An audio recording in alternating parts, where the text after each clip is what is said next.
Hey guys, this is my 2015 Dacia Logan MCV. It's got a bit of a lifter tick, so we're going to chuck in some of this hydraulic lifter additive and see if it's going to make any difference. Let's put it in. So I hope you can hear how ticky that is. Hopefully this is going to make a bit of a difference. So I'm going to let the car warm up for a little bit, and then I'm going to change the oil, and then I'm also going to put this in after I've changed the oil, and hopefully with that combination that should just solve everything.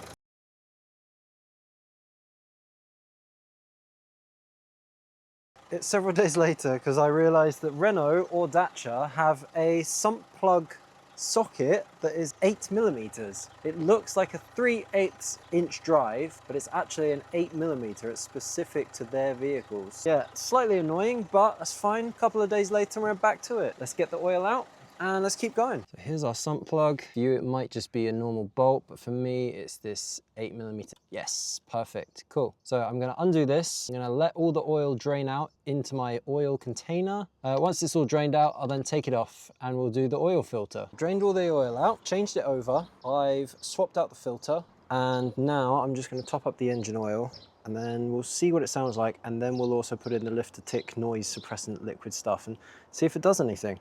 So this is after the oil change. Does it still have lifter tick?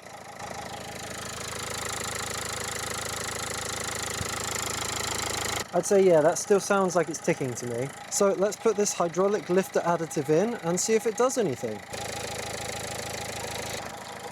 So it says, ensures optimal functioning of the hydraulic tappets, reduces noise and cleans the oil circuits, suitable for all commercially available motor oils in gasoline and diesel engines.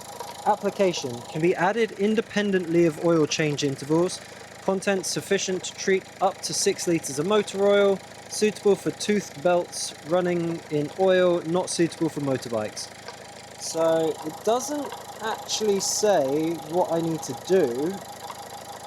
It just says add to the motor oil. So let's put it in, let's see if it makes a difference.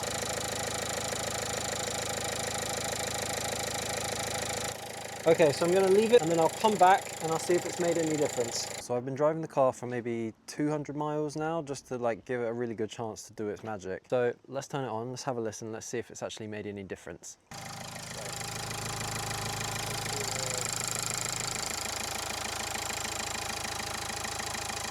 Alright, so I'd say in my honest opinion, did it work?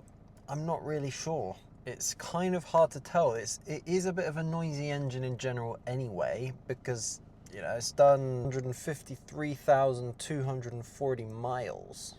Is it the best car to be testing it on? Maybe, because there's a chance that it's going to be noisy because it's old and it's been through a lot, but equally it still sounds a bit ropey, it still sounds a bit lumpy and a bit noisy. So I'm going to call this one a 6 out of 10. It's a maybe, it's a bit quieter, but in general seems about the same. Thanks for watching everyone, hope you enjoyed it. Check out my other videos if you like what you see, and don't forget to like and subscribe, and I'll catch you on the next one. Bye!